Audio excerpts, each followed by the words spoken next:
FEMA extends the deadline for flood victims to apply for help, and a Pike County man is accused of setting his mother's house on fire. I'm Jerry Scott, and this is the Mountaintop Daily.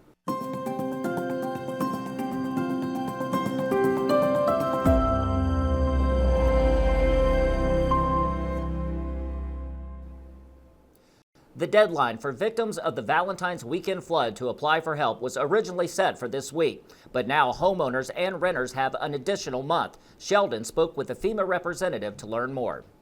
Kentucky homeowners and renters with damage to their property from the February severe storms, flooding, and straight-line winds now have a few weeks left to apply for federal disaster assistance. The reason behind it is really actually the state makes that request. So this is done really at the state's request, but it is a good faith effort to make sure that no Kentuckian is left behind in this, and it just gives folks a little more time to come in and see us, or give us a call, or visit us online. Bernardi also said it was important to know that this extension is for the February flood event only, adding that a federal declaration for the April flooding is still under consideration. There's been so much happening in Kentucky. It's important to remember that this deadline is specifically for the February flooding that took place between the incident period is February 14th to March 7th. Given the floods that took place in early April, I just want to make sure that it's clear that we're still talking about the February floods.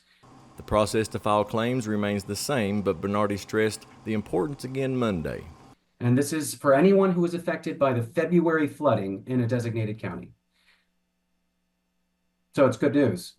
Assistance can help cover things like temporary housing, rental costs, home repairs, and losses to personal property that weren't covered by insurance. The fastest option for those who may still need to register for assistance is to go online at disasterassistance.gov.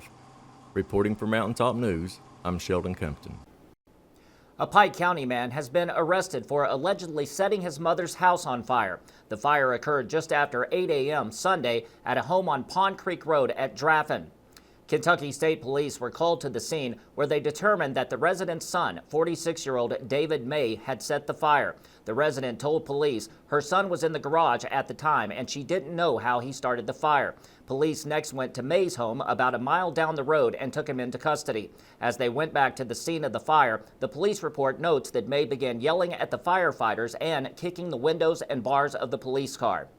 May was booked in the Pike County Detention Center on charges of first-degree arson, public intoxication, disorderly conduct, and menacing.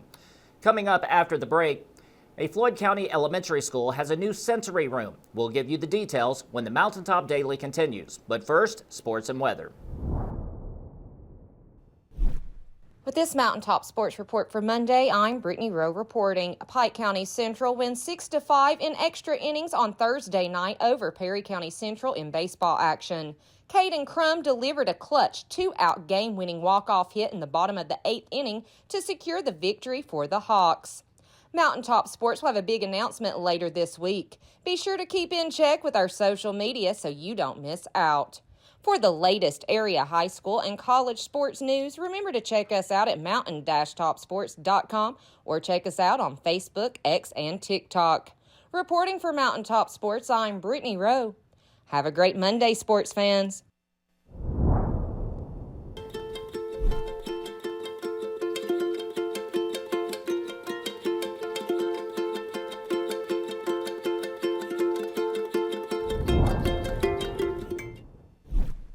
When the government took Social Security away from honest Eastern Kentuckians, Attorney Ned Pillersdorf got the hearings declared unconstitutional.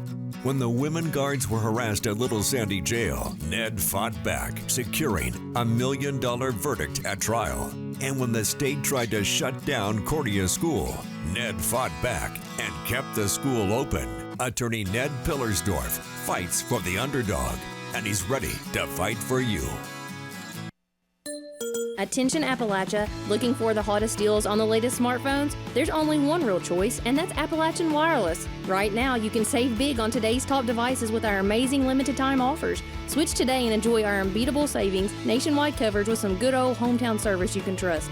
Don't wait, these deals won't last forever. Visit us at your nearest Appalachian Wireless retail location or visit us online at AppalachianWireless.com because we are you. We are Appalachian Wireless. John M. Stumbo has unveiled a new sensory room where students with autism can get some quiet time when they feel overstimulated. Nick went to the school today to get a look. John M. Stumbo Elementary recently hosted their autism awareness event, but the support for students and parents of students diagnosed with autism doesn't end there. The school features a sensory room for neurodivergent students to use when they feel overstimulated and need a way to channel their thoughts and feelings. The resources this room offers wouldn't have been possible without one caring mother's input. The sensory room was an idea that I had come across on social media, and I thought I would love to have that at my son's school. So I started reaching out to some of the staff here at the school. What can we do? How can we make this happen?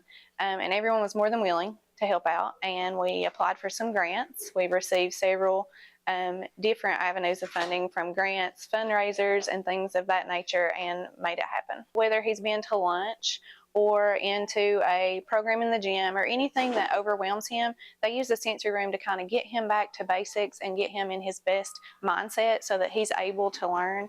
And it helps him so much as far as what work he's able to do in the classroom and how long he's able to stay in the regular classroom with other children. My favorite part is knowing that for years to come, even when Carson is older and grown and away from John M. Stumbo, I hope that that room is an avenue for other children and many, many kids. I hope it can touch their lives and enrich them too.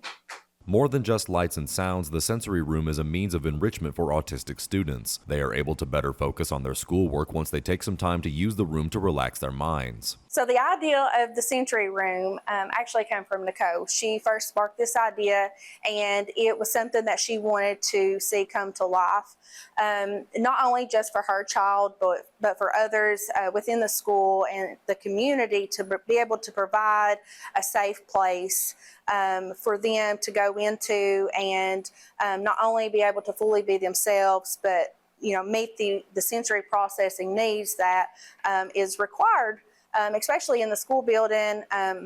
There's so many obstacles and not just obstacles, but expectations for all of our students.